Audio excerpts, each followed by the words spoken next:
afternoon. How's everybody doing? Great to be learning with you on a Friday. Erev Shabbos. Let's light up the darkness.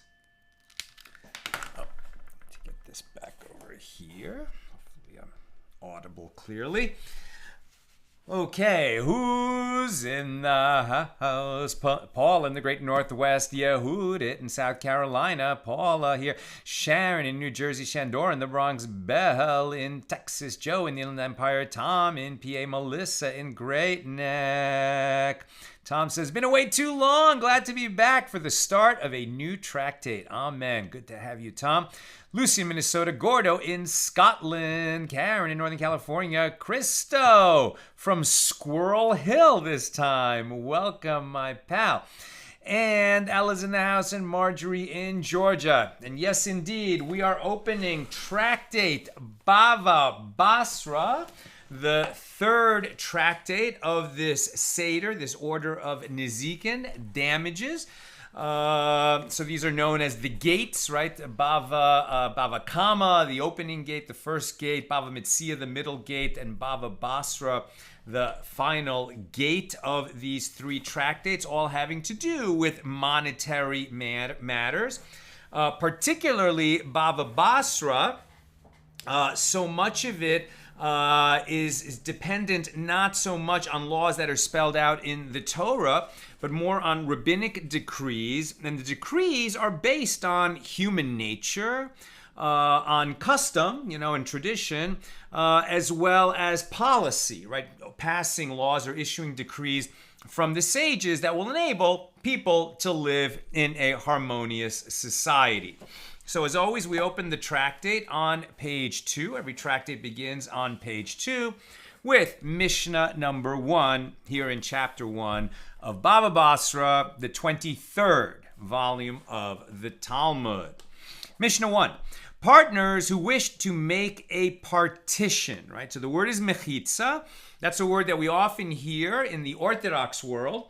A mechitza is a partition between the men's side and the women's side when people are praying so that they're not visually connected with each other.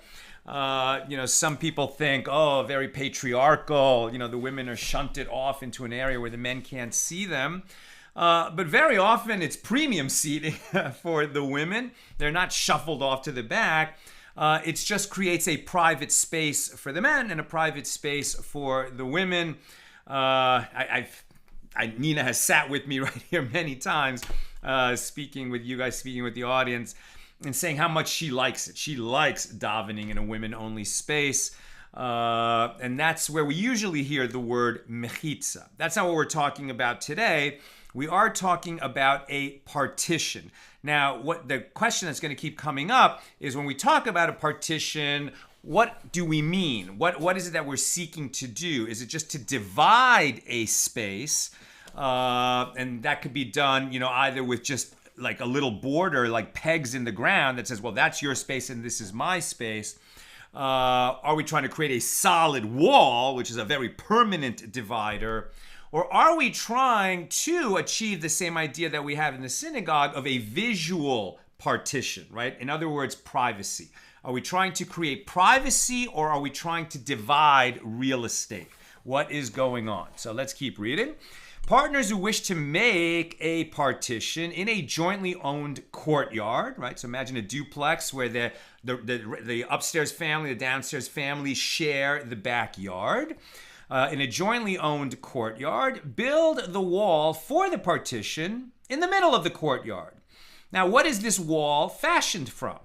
In a place where it is customary to build such a wall with non-chiseled stone, known as gevel, or with chiseled stone, known as gazit, or small bricks, known as kefisin, or large bricks, known as levanim, so they must build the wall with that material. Everything is in accordance with the regional custom. If they build the wall with non-chiseled stone, this partner provides 3 handbreadths of his portion of the courtyard, and that partner provides 3 handbreadths, since the thickness of such a wall is 6 handbreadths. If they build the wall with chiseled stone, this partner provides 2.5 handbreadths, and that partner provides 2.5 handbreadths, since such a wall is 5 handbreadths thick. And if they build the wall with small bricks, this one provides 2 handbreadths, and that one provides 2 handbreadths, since the thickness of such a wall is 4 handbreadths.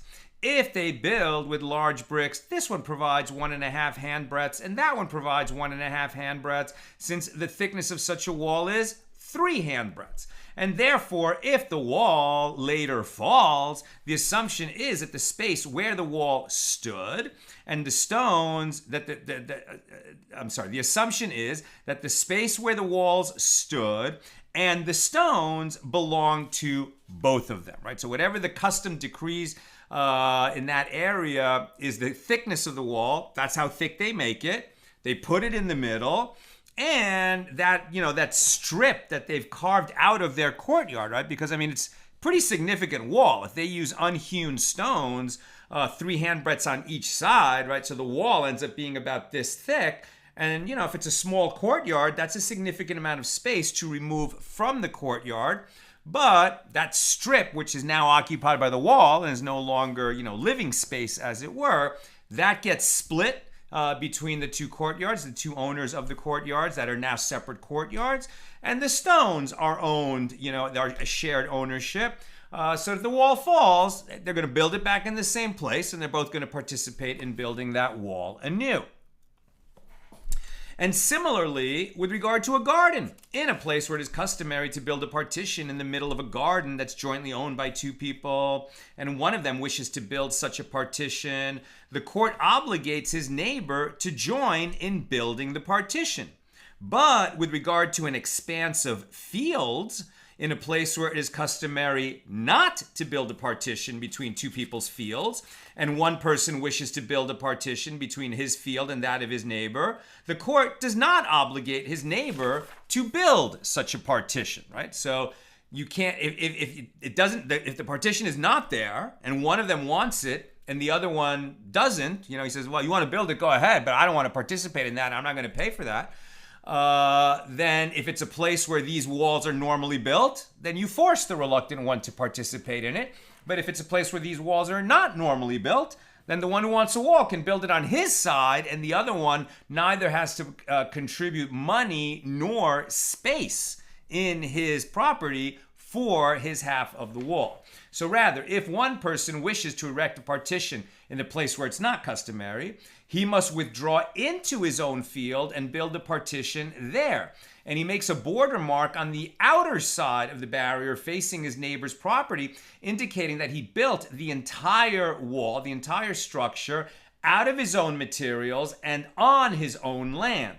Therefore, if the wall later falls, the assumption is that the space where the wall stood and the stones belong only to him, as is indicated by the mark on the wall.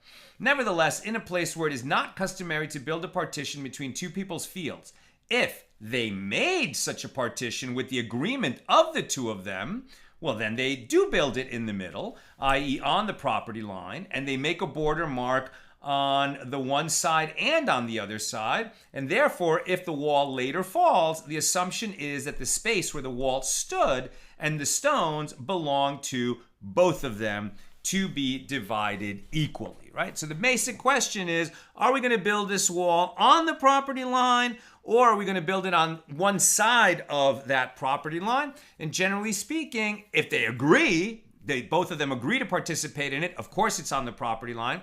And if it's a place where these walls are normally built, then even if one of them doesn't agree, we force him to participate in it, and they build it on the property line and they split the cost. But if it's a place where such walls are not normally built and somebody wants a wall, so then he can build it on his side, and the wall is going to occupy only his property and only his materials. That's the Mishnah. Now the Gemara. The sages initially assumed, what is the meaning of the term mechitza, partition? We're translating as partition. What is the meaning of the term mechitza mentioned in the Mishnah? It means a partition, as it is taught in a baraisa. Consider the case where a partition of mechitzat, of a vineyard, which separates the vineyard from a field of grain, was breached. Now, this is important because there is the Torah prohibition, written Torah prohibition on kilayim, right? That you cannot grow certain kinds of crops in the same field or in the same space. That is prohibited. It's just one of those chukim. We don't understand why God said that, but God said that, so we don't do it. So just like you can't plow, with a horse and a cow side by side, that is prohibited. You can't plant, especially you can't plant grain in a vineyard, okay? And so if there's a vineyard next to a field of grain, there definitely needs to be some space, some empty space between them so that no grain is growing in the vineyard. Because if it does, if the field of grain enters the vineyard, it's not just that the amount of grain, the portion of the grain, that the stalks of grain that are actually growing in the vineyard are going to become prohibited, but rather that these are now sort of merged into one space, and all the grapes and all the grain are going to become prohibited. So very large loss. And that's why you have to be very careful to have and to maintain a partition between a vineyard and a field of grain. So now if it gets breached, that's a big problem. And as we'll see, it's on the owner of the vineyard to make sure that his roots and his grapes and his grapevines don't extend out into the field of grain. It's kind of interesting, you wouldn't expect this, but the grain is not going to spread out into the vineyard. They're more concerned about the vineyard spreading out into the field of grain. And so it's considered to be on the responsibility of the vineyard owner to make sure that his vineyard has a fence around it, and that there's going to maintain, a real division, a real partition between the vineyard and the field of grain.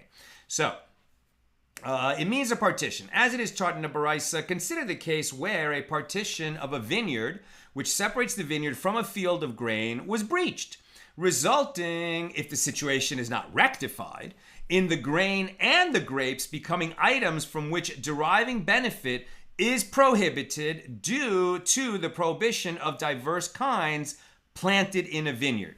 So the owner of the field of grain may say to the owner of the vineyard, build a partition between the vineyard and the field of grain. And if the owner of the vineyard did so and the partition was breached, again, then the owner of the field of grain may say to him, again, build a partition. Now you're thinking, why is it on the guy at the vineyard? Why isn't it equally the responsibility of the guy with the grain?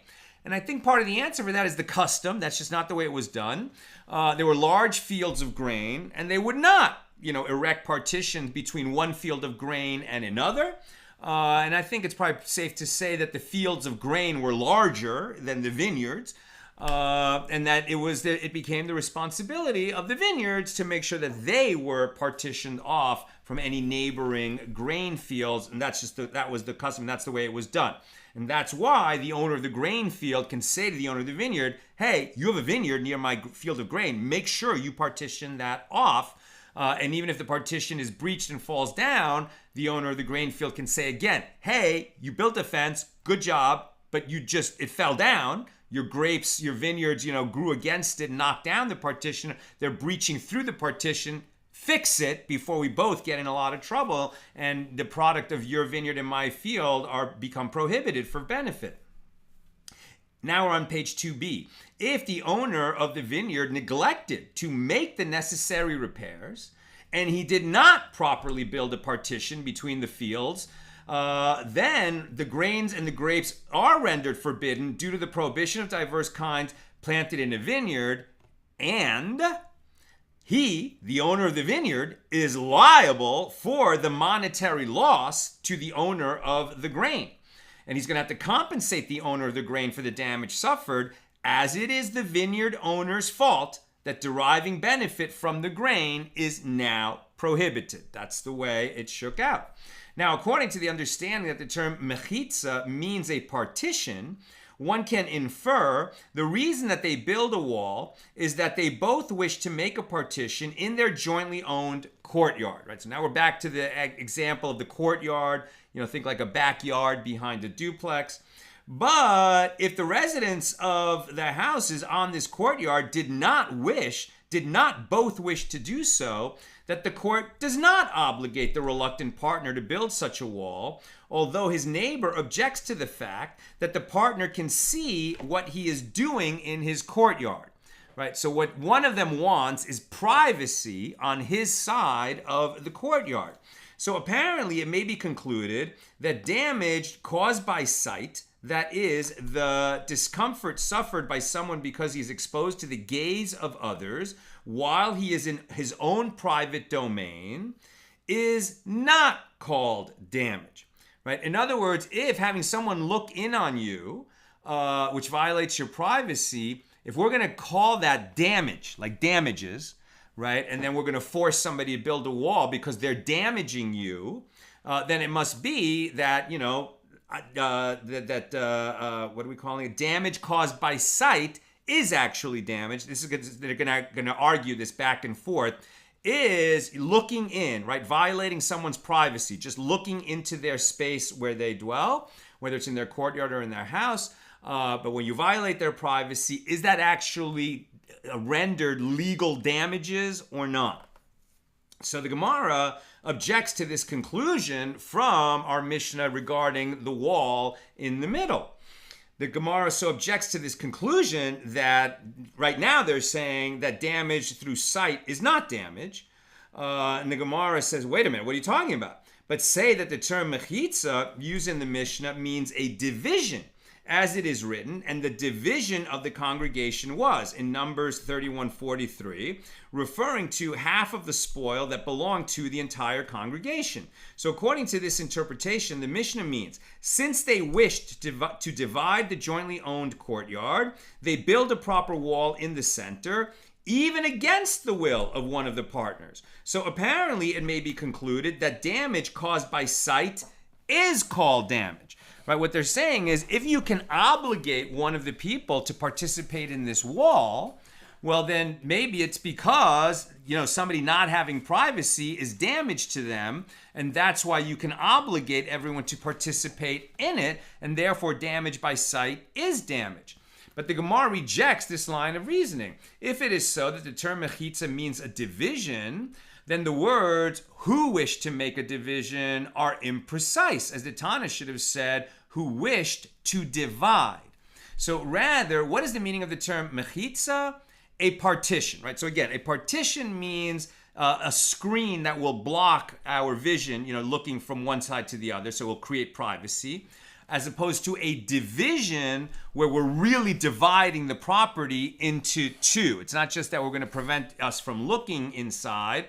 We're going to say that these are now two separate properties. Not just two halves where you get to use one half and I get to use the other half and we have privacy, but we're going to say these are two different properties, and that's what division means as opposed to partition. So that would be if we wish to divide. So rather, what is the meaning of the term mechitza? Partition. So the Gemara retorts, well, if so, the words, they build the wall, those are imprecise. The Tana should have said, they build it, since the wall and the partition are one and the same. So the Gemara responds, had the Tana of our Mishnah taught, they build it, I would say that a mere partition of pegs would suffice, which is not going to provide privacy. It's simply going to demarcate your side versus my side. And he therefore teaches us that they build an actual wall, all in accordance with the regional custom. So the Mishnah teaches partners who wished to make a partition, right? So both of them want it. Partners who wish to make a partition in a jointly owned courtyard build the wall for the partition in the middle of the courtyard. And the Gemara asks, isn't that obvious that if they agree to build a wall, it should be built in the middle? Why should one of them contribute more than the other? And the Gemara answers, it is not obvious, and it is necessary to state this law in a case where one of the partners went ahead and convinced the other that they should build a partition. Now, lest you say that the second one can later say to the first, when the latter comes to begin construction, hey, when I allowed myself to be persuaded by you to build a partition, it was with regard to the airspace.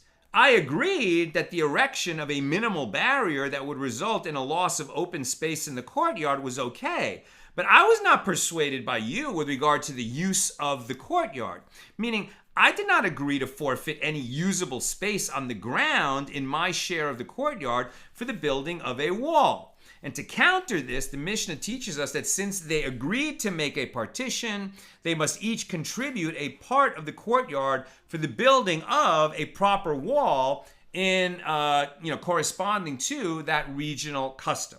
Right? One of them could have said, well, you said you wanted a partition between us so we would have privacy. Okay. So what I was agreeing to is like just a little, bamboo mat screen. And then we'd have to look at each other. But, our courtyards are pretty small and I don't want a wall built in here that's going to, remove like a foot of my courtyard that maybe is only 10 feet wide. That's a significant loss.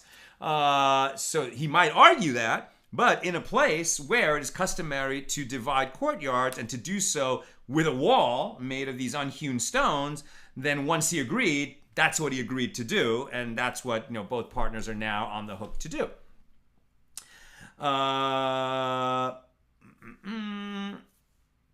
So after having determined that the wording of the Mishnah is not problematic only if the term mechitza means an actual wall, so it follows that damage caused by sight is not called damage, right? So we're talking about a wall that divides properties according to regional custom, but we have not established that, if somebody is looking into my courtyard, that's damage, that they're damaging me, and that I can, make sure that doesn't happen and force them to participate in building this thing. We have not established that.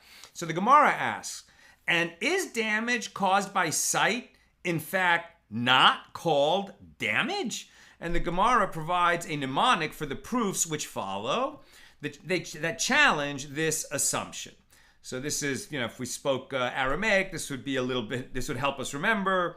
Garden, wall, compels, they divide, windows, as Rav Nachman, right? That sounds more, harmonic and help us to remember it. So the Gemara suggests, come in here that which the Mishnah teaches, and similarly with regard to a garden, in a place where it is customary to build a partition in the middle of a garden, jointly owned by two people, and one of them wishes to build such a partition. So the court obligates his neighbor to join in building the partition. And this indicates that invading one's privacy by looking at him while he is in his private domain is called damage.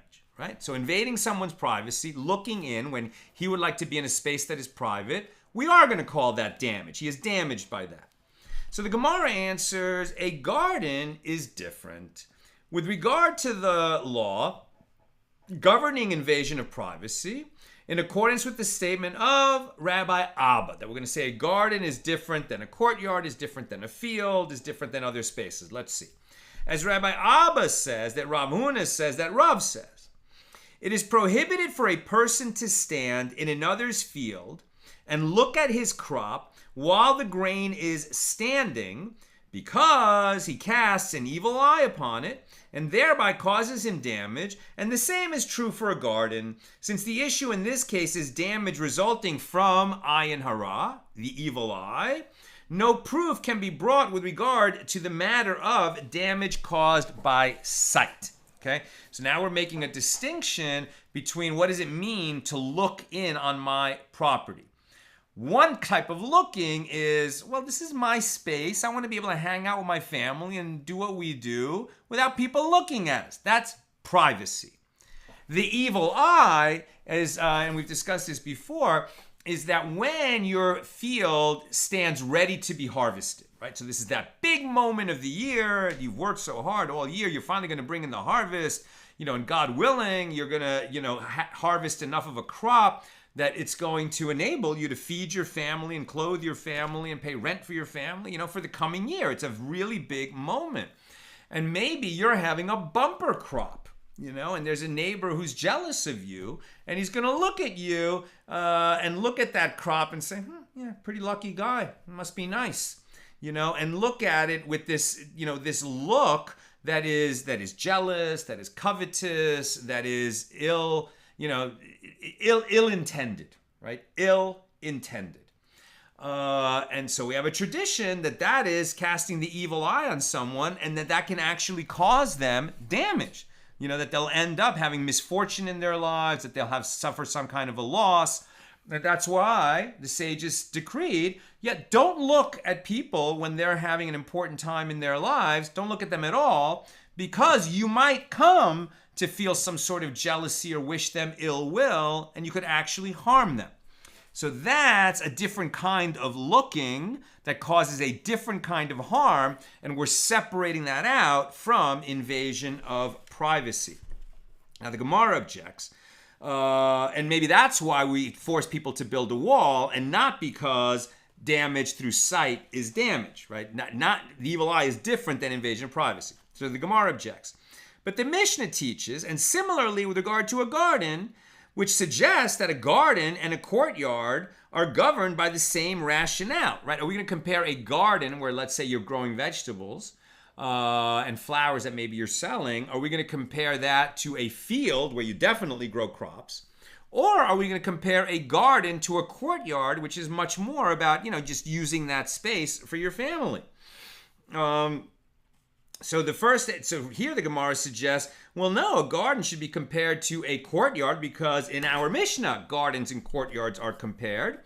And the Gemara answers that the term "and similarly," when the Mishnah compares a garden to a courtyard, the words "and similarly," it's not stated with regard to the reason for the obligation to construct a wall, but rather with regard to the law concerning non-chiseled and chiseled stones. Meaning, a partition in a garden is built with the same materials that are used for the building of a wall in a courtyard in accordance with regional custom, not that the reason for building the wall is the same reason. Now the Gemara suggests, come in here a proof from a Mishnah in page 5a of this tractate. In the case of a dividing wall in a jointly owned courtyard that fell, if one of the owners wishes to rebuild the wall, the court obligates the other owner to build the wall with him, again, up to a height of 4 cubits. So this indicates that damage caused by sight is called damage. 4 cubits is 6 feet. That's quite a bit of privacy. But the Gemara rejects this proof. The case of a wall that fell is different, since a wall had already stood there. So the court compels the owners to rebuild it as it was, but that doesn't prove that damage caused by sight equals damage. So the Gemara is astonished by this. And he who asked the question, why did he ask it at all? The Mishnah is clearly referring to a wall that has fallen, which means that the joint owners have already agreed in the past to build a partition between their respective portions. And the Gemara answers, he who asked the question maintains that the joint owners can be compelled to build a wall, even in a case where a wall had not stood there before, in order to prevent invasion of privacy.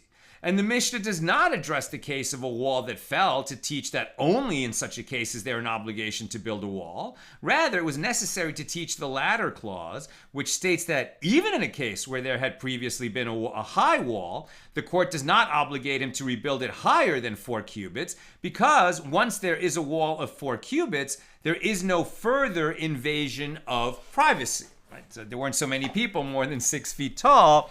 The fact that it's only necessary to build it to a height of 6 feet, even if it had been taller before, teaches us that there is an obligation to create privacy, and therefore it must be that damage caused by sight is damage.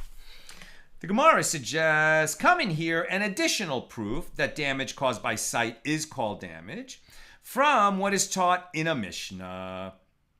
The residents of a courtyard can compel each inhabitant of that courtyard to financially participate in the building of a gatehouse and a door to the jointly owned courtyard, so that the courtyard not be open to the eyes of those standing in the public domain. Learn from it that damage caused by sight is called damage. And the Gemara answers, this is not approved to the law in the case of 2 neighbors, as the damage of being exposed to the gaze of the general public, which has unimpeded sight of what is happening in the courtyard, is different and certainly is called damage. And the Gemara asks, and is exposure to the sight of an individual not considered damage? Right, so interesting. Are they saying, so right now we're saying, okay, for sure, the public walking down the street looking into our courtyard, that's an expectation of privacy that we have. If anyone walking down the street can look into our courtyard, then that is, damage caused by sight that we would call damage. And, everyone who lives in that courtyard has to make sure that we have some kind of a barrier preventing just the members of the public walking by. But what about, my side of the courtyard looking into your side of the courtyard?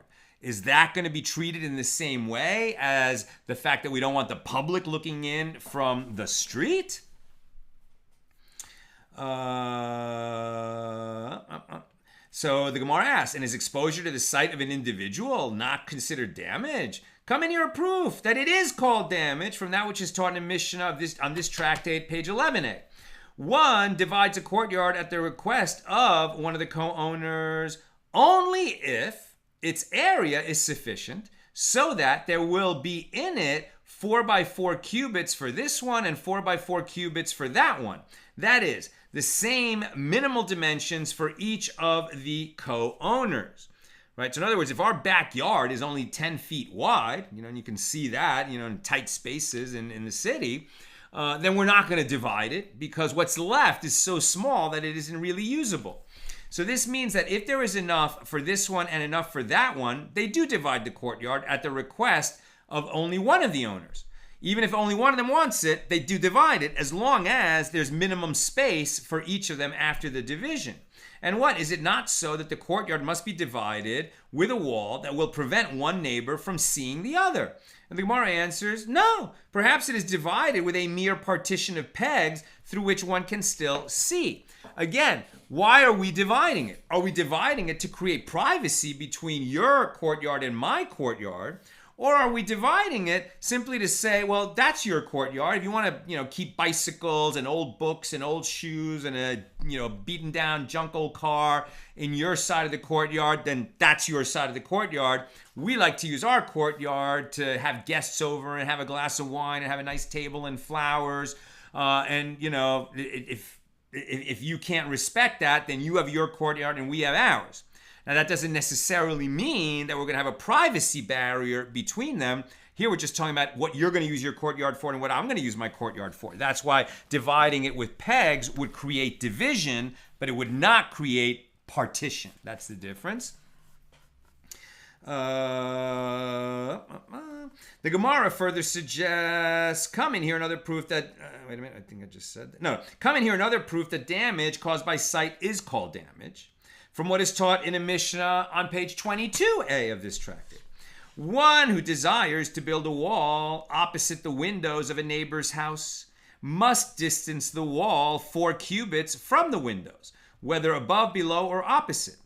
And a Baraisa is taught with regard to that Mishnah concerning the requirement of a distance above. The wall must be high enough so that one cannot peer into the window and see into the window. Concerning the requirement of a distance below, the wall must be so low so that he will not be able to stand on top of it and see into the window. And concerning the requirement of the distance opposite, one must distance the wall from the windows so that it will not darken his neighbor's house by blocking the light that enters the house through the window. And this indicates that there is a concern about the damage caused by exposure to the gaze of others, right? We have a right to privacy and to not have peeping Toms looking into our windows, and to not, especially what we would not do is have 2 houses that are next door to each other, each, with a window in the same location, facing, one window into the other, so that these people inside their houses would be looking right into the window of their neighbor. These windows need to be offsetting, certain distance apart, partition between them, etc. But this right to privacy is an important right, and therefore it must be that damage caused by sight is damage. But the Gemara rejects this argument. The damage of being exposed to the sight of others while inside one's own house is different, as people engage in activities in their homes that they do not want others to see. By contrast, a courtyard is already out in the open, and it is possible that the residents are indifferent to being observed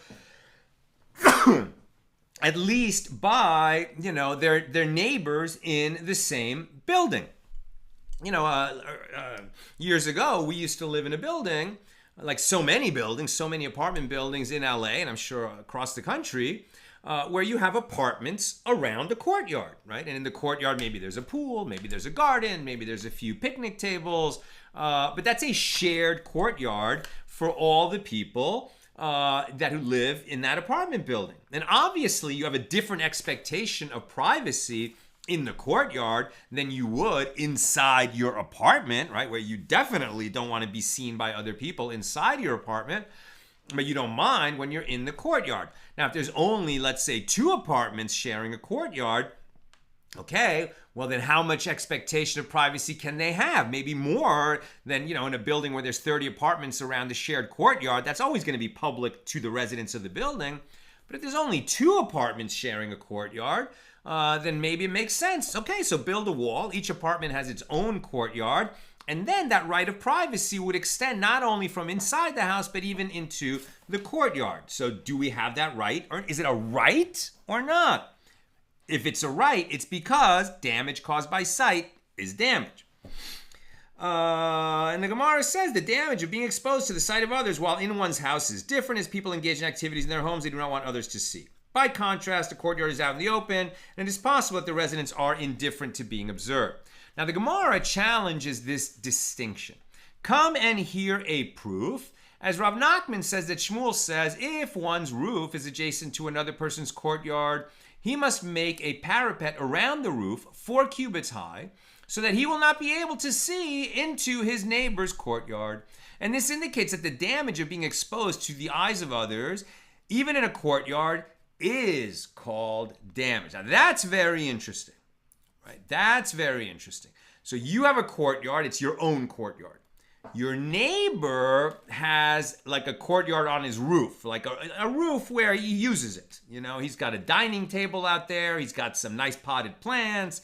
He and his wife and his kids, they like to have dinner out there and, have a drink, etc. And when they're outside, they look down into the courtyard and, we can't really see them up there unless they come to the edge, but they can see everything that we're doing in our courtyard. So in that situation, it says that the guy whose roof looks into the courtyard, he needs to make a partition, 6 feet high, 4 cubits high, around his roof so that he doesn't look down into you. Now that's on his property, it's on his house, and so so that he won't be looking down into me, he has to put that partition there. Now that would seem to strongly indicate that damage caused by sight is damage, that everyone has this right to privacy, and that we're going to force the guy to put a partition on his roof, on his property, just so he won't look down into me in my courtyard. But the Gemara refutes this as a proof. The situation is different. There, as the owner of the courtyard, consider the owner of the roof. I make use of my courtyard on a regular basis. You, by contrast, do not make use of your roof on a regular basis, but only infrequently. Consequently, I do not know when you will go up to the roof so that I can hide from you at that time and avoid coming under your gaze. So because of this sort of different frequency of usage, that's why, we can call for that partition to be erected on the roof, not necessarily because I have an absolute right to privacy and that damage caused by sight equals damage, and that's why he has to put that partition there. Now we're on page 3a. We're going to get a little bit of a head start on this page so that our class tomorrow night after Shabbos, the very latest Shabbos of the year, won't stretch so into the wee hours of the morning for the people on the East Coast. Let's get a little head start on that. The Gemara has so far presented one version of the discussion of the Mishnah. Now there's a different version. A different version relates the discussion like this. The sages initially assumed, what is the meaning of the term mechitza mentioned in the Mishnah? A division, not a partition. Right? A division dividing the two spaces, not necessarily having a privacy barrier. It's a division and not a partition. Why? As it is written, Numbers 31:43, and the division of the congregation was, and according to this interpretation, the Mishnah means to say, since they wish to divide the jointly owned courtyard, they build a proper wall. in the center, even against the will of one of the partners. So apparently it may be concluded that damage caused by sight is called damage, right? Because it can be done against the will of one of the partners, it must be because of privacy. But the Gemara says, no, that's not the conclusion we reach from this. But why not say, what is the meaning of the term mechitza mentioned in the Mishnah? It means partition. And this usage would be, as we learned in a Baraisa, consider the case where a partition of a vineyard, which separates the vineyard from a field of grain was breached, resulting, if the situation is not rectified, in the grain and the grapes becoming items from which deriving benefit is prohibited because of growing diverse kinds in a vineyard. So build a partition between the vineyard and the field of grain. If the owner of the vineyard did so and the partition was breached again, the owner of the field of grain may say to him, build it again. If the owner of the vineyard neglected to make the necessary repairs and he did not properly build a partition between the fields, the grain and the grapes are rendered forbidden due to the prohibition of diverse kinds planted in a vineyard, and he is liable for monetary loss. So far this sounds like the same discussion we had in the Gemara immediately following the Mishnah, but now we're going to start to stray away from that understanding. Now, the Gemara concludes by stating the objection, and according to the understanding that the term mechitza means a partition, like a visual partition, one can infer the reason that they build a wall is that they both wish to make a partition in their jointly owned courtyard. But if they did not both wish to do so, the court does not obligate the reluctant partner to build such a wall, although his neighbor objects to the fact that his partner can see what he's doing on his side of the courtyard. So apparently it may be concluded that damage caused by sight is not called damage, and you don't have this inherent right to privacy in your courtyard. The Gemara rejects this argument. If so, the words they build a wall are imprecise, as the Tan of our Mishnah should have said, they build it, since the wall and the partition are one and the same. And the Gemara retorts, rather, what is the meaning of the term mechitza? A division. If it is so that the term mechitza only means a division, then the words who wish to make a division are imprecise, as the Tan of our Mishnah should have said, who wished to divide. And the Gemara answers, the phrasing of the Mishnah is as people commonly say. Come, let us make a division. Consequently, the Mishnah can also be understood as referring to two people who wished to divide a jointly owned area. And the Gemara asks, according to the understanding that mechitza means division, but if damage caused by sight is called damage, why does the Tana of our Mishnah specifically teach that if they wish, they build a wall?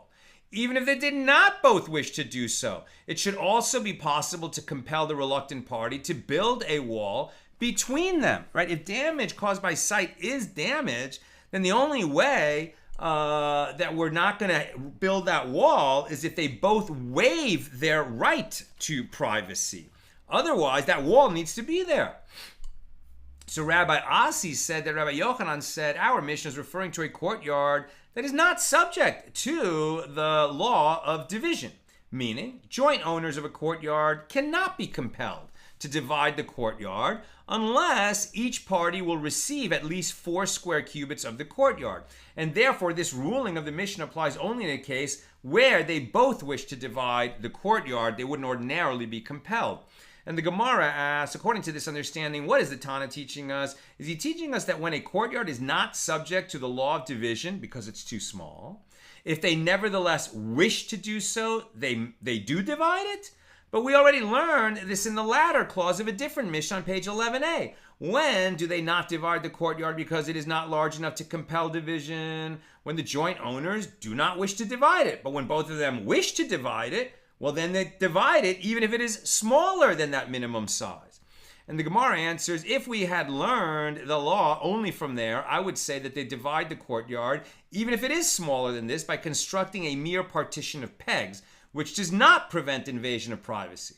Therefore, the Tana teaches us here in the Mishnah that if they wish to divide the courtyard, they can be compelled to build a proper wall, not just pegs. Why? So that there will be a partition that creates privacy. And the Gemara asks, if so, let the Tana teach this Mishnah and not teach that other Mishnah, as this Mishnah, our Mishnah here, teaches more details than that later one.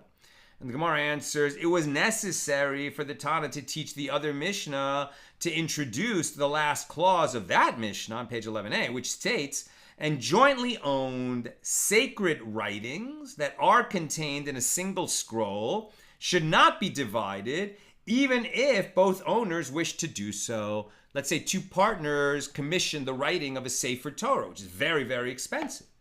And then at a later date, they wanted to break up. They don't want to co-own a Torah anymore. Maybe they had a fight. Maybe one of them is leaving.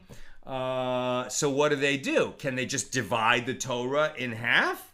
You take half, I'll take half, and divide it, somewhere in the middle of the book of Leviticus? No, because you don't divide a sacred scroll just because it's co-owned by two people who would like to divide it. We don't do that. And so that's not mentioned in this Mishnah. That's introduced later. And the Gemara brings a different version of the previous discussion. And if they wish to divide the courtyard, what of it? What forces them to build a wall? If one of the parties does not wish to build a wall, let him retract.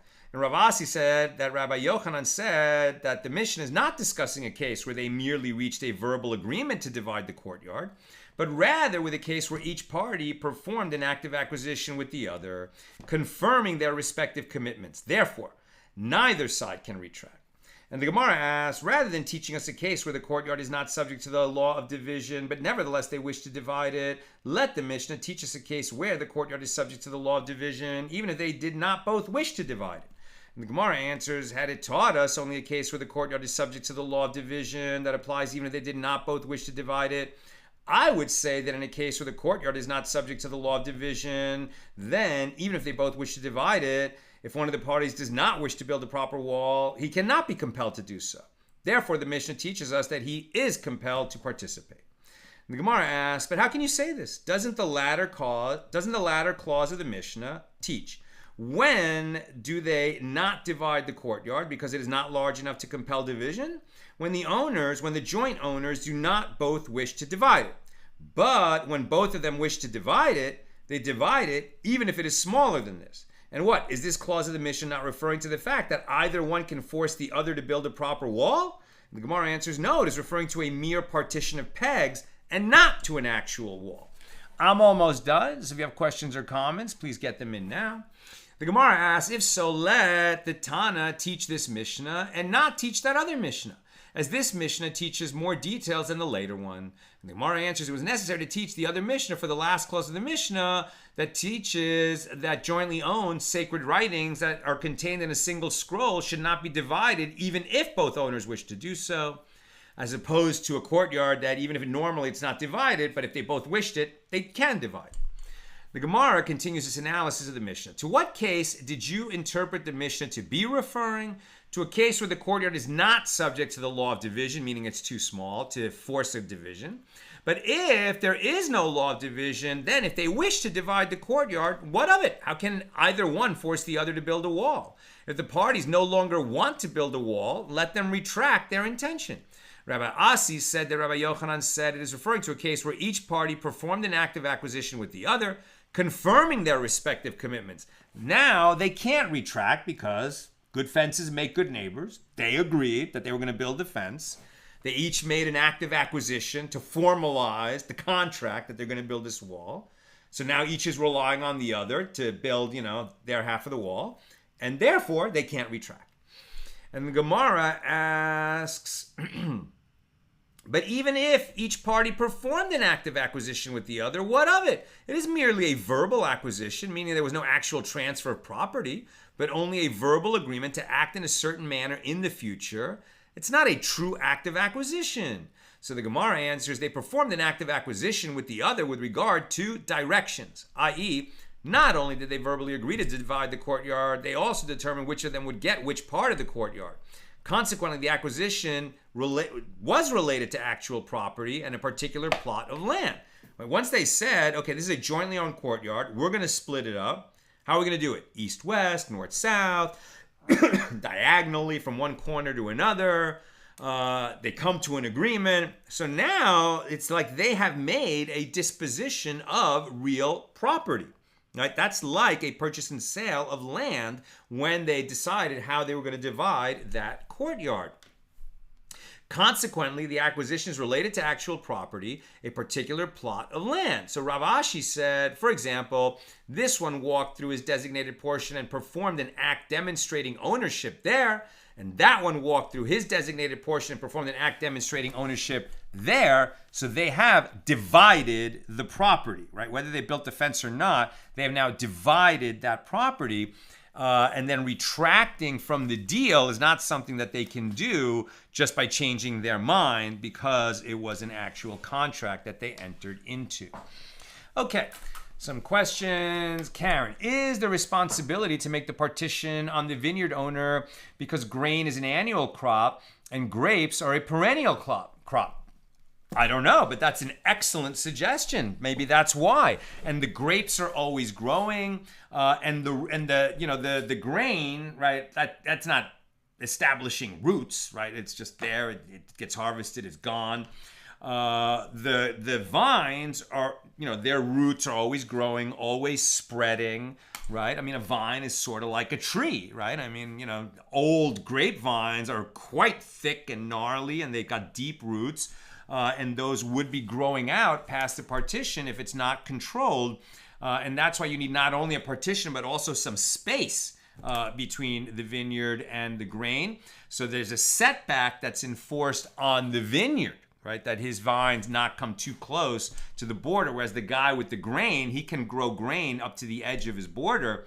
But if there's a vineyard that borders on a grain field, he's going to have a setback, he's going to have a partition, and it is on him to make sure that the two don't mix. And perhaps it is because the grapevines are perennial and the grain is seasonal. But it's also just related to that Torah prohibition of no diverse kinds in a vineyard.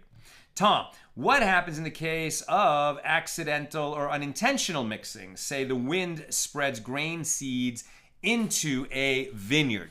That's a really good question. And I think that's why there's this idea that, well, if the partition is breached, right, and then there is some kind of mixing, it can be fixed, right? It can be fixed. Meaning, since it can be fixed, and even if there was some mixing temporarily, then they removed it, it doesn't render the two spaces prohibited. So I think accidental probably would do the same thing because there was no intention to violate this negative prohibition in the Torah. Therefore, it can be fixed. Whereas if he was told to mend that breach, he didn't know about it, but then he was told, hey, there's a breach, make sure you mend it, and then he doesn't mend it. So what's happened is that now he has essentially intentionally caused that growing of diverse kinds planted in the vineyard. He has, because he didn't fix it, when he was told about it, that means that now with intention, he's allowing the vineyard to mix with the grain. And that's what's going to render both, the whole grain field and the whole vineyard prohibited for benefit. Tom, how do these divisions relate to Erevin? Very interesting question. Right, so an Erev, right, that is what allows us to carry on Shabbos, right? So there's different kinds of Erev. There's an Erev just kind of within, like joining two courtyards. So they're rendered like one large courtyard, and you're not going from one private domain to another private domain, and therefore you can carry things on Shabbos. And then there's like the big Erev, like we have here in LA. It's, I think, might be the biggest in the world, where you essentially render a large public space to be considered like it's all one private domain.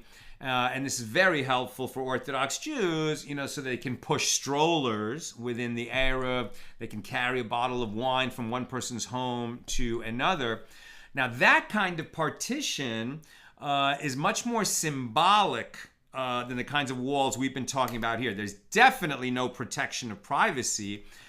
Sometimes the Erev is defined by fishing line that is strung from one light pole to the next. And most people who don't know there's an Erev would never imagine that there is such a symbolic, partition or Erev, this symbolic wall enclosing these joined courtyards that have become one private domain. But the kinds of walls and partitions we're talking about here, on the one function is to divide one space from another, so that's similar to an Eruv. But the other is possibly to create privacy if that is a fundamental right. And it seems, at least in some context, that is. And that is definitely different from an Eruv. Sharon, I wonder how the rabbis would address Google Earth or camera drones, right? And those other kinds of invasion of privacy. Wonderful question. I'm sure this kind of stuff does come up, from a halakhic perspective. But, just in terms of our personal takeaway, this idea of shielding your eyes, it's important, right? So, kind of a more extreme version of that, not so much to do with privacy, but with modesty, is that from guys, right, religious, Haredi men, they're trying to guard their eyes. They don't want to look at cleavage. They don't want to look at women who are I'll just reveal how old-fashioned I am. I mean, sometimes I look at what young people wear these days, and when we were growing up, like that kind of dress and heels and so much skin showing, like that was associated, with the world's oldest profession. And now there's perfectly nice girls who have no intent to be acting in an inappropriate way. They're not trying to be inappropriate, but they've been told by society that it's normal to dress that way, and they're just showing a lot, and so it's kind of like very difficult to walk through the world, and if you don't want to look, in any kind of a sexual manner at anyone who's not your wife, it's hard to avoid, right? And so some guys are like walking around, like literally just keeping their gaze down at the ground in order to try and hide their eyes from that, right? So that's kind of one aspect of it. But a different aspect of it is, if you're in a kind of crowded city place where, you could just look out your rear window and nearby, right? Like you could see somebody else in their bedroom and maybe they don't care or they're unaware, and they just change clothes in that bedroom and they don't care if the neighbors see. So then definitely you have a halakhic obligation to not look, at your neighbor and invade their privacy. That's on you. Maybe they don't care who looks at them. Maybe they're thoughtless. Maybe they don't think about it. But it is on us, to respect their privacy and keep our shade down, or, before we go look out that window, make sure that we're not going to see something we shouldn't see, and sort of protect their privacy from our gaze. Yeah, that's on us. Hold on a second. There's one more question, but Google signed me out. So let me just get that. Come on. Sorry. If this comes up, I'll take that last question. If not, maybe I'll just say good afternoon. Come on, Google. Here it comes. And Bell, based on my mother's stories of sleeping on the so-called summer porch, I had assumed that the fence required around the roof was a safety requirement. Now, that for sure, right? So that is a written Torah provision, that if you have a roof that people could fall off it, that you have to have a guardrail, right? But that guardrail only has to reach a height where it's going to keep people safe from falling over it.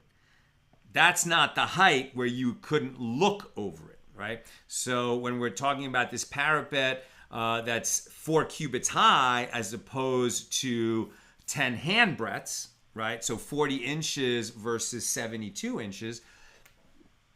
The higher one is to protect the privacy of a courtyard below. The lower one is just to protect people from coming to fall off the roof. That's what I've got for us today, and with God's help, we'll be together again tomorrow night, as early as I can make it. I think the last few weeks it's been about like 9:35 to 9:45 p.m. Pacific, and I'll do my best to stick close to that, but at least we got a good head start on tomorrow's daf, so we should be pretty efficient tomorrow night.